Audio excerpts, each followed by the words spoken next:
ভাই বলল, আমারও একটা শর্ত আছে। যদি তুমি সেটা পূরণ করো তাহলে ওর সাথে থাকাটাও বন্ধ করে দেব। আমি বললাম, হ্যাঁ বল, তোর কি দরকার?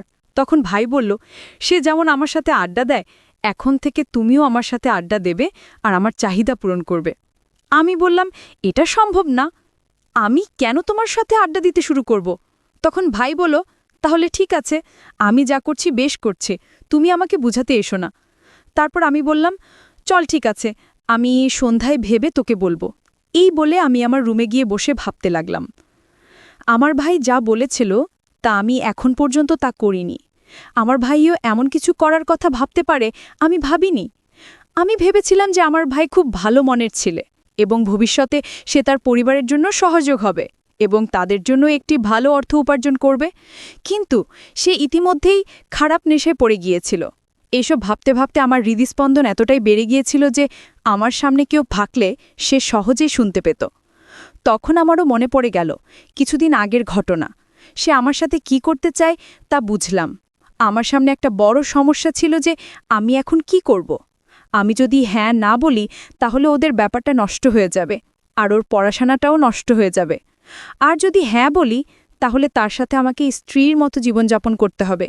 আমি সেটা করতে পারি না, কারণ সে আমার ভাই। তখন হঠাৎ আমার মাথায় একটা চিন্তা এলো যে হয়তো এই ব্যাপারটা ঘরেই থাকবে। এতে আমাদের পরিবারের সদস্যদের জীবন বাঁচবে এবং আমার ভাইয়েরও উন্নতি হবে। এসব ভাবতে ভাবতে আমি ঘুমিয়ে পড়লাম।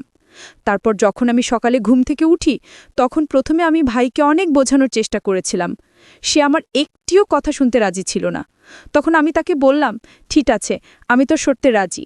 তখন সে বলল, চল আগে কেনাকাটা করতে যাই। তখন আমি তাকে বলেছিলাম, তুমি বাইরের কারোর সাথে ঘুরতে পারবে না এবং তুমি আজ কারোর সাথে কিছু করতে পারবে না। ভাই বলল, ঠিক আছে। আজকে আমি ভাইয়ের কথা শুনে তাকে নিয়ে ঘুরতাম, তার কাছে গিয়ে তাকে বোঝানোর চেষ্টা করতাম। পরের দিন সকালে আমি আম্মুকে বললাম, রান্নাঘরে নাস্তা রেডি আছে। আমি ভাবলাম আজ রবিবার, তাই কোথাও যেতে হবে না। তারপর আমি, বাবা আর ভাই নাস্তা করতে লাগলাম। তারপর আমি আর ভাই মার্কেটে গিয়ে আমার জন্য জামাকাপড় কিনে আনলাম আর আমার মায়ের জন্য একটা শাড়ি কিনলাম। তারপর শপিং করে একটা রেস্তোরাঁয় গিয়ে রাতের খাবার খেয়ে বাসায় আসলাম। তারপর ভাই আমাকে বলতে লাগলো, এখন তোমার কাজটা পূরণ করো। তারপর আমি তার রুমে গেলাম। সে আমাকে পেয়ে খুব মজা করতে শুরু করলো। আমি চুপচাপ থাকলাম, কিছু বলতে পারছিলাম না। আমার খুব খারাপ লাগছিল, কারণ যে আমার সাথে মজা করছে সে আমার নিজের ভাই। বেশ কিছুক্ষণ মজা করার পর সে বলল, তুমি এখন যেতে পারো, আমার মজা করা হয়ে গেছে। আমি আমার রুমে চলে গেলাম। তারপর থেকে আমরা স্বামী স্ত্রীর মধ্যে একসাথে থাকতে শুরু করলাম। আমিও বাধ্য হয়ে তাকে একজন স্বামীর মতো যত্ন নিতাম এবং সে আমাকে স্ত্রীর মতো যত্ন নিত। তারপর আমাদের জীবনে যা হওয়ার ছিল তাই হয়েছে।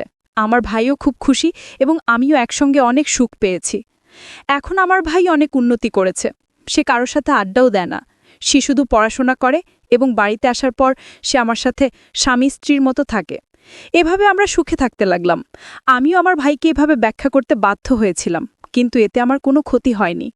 এখন আমাদের বাড়ির সবাই খুব খুশি এবং আমার ভাইও জীবনে ভালো কিছু করার পথে আছে।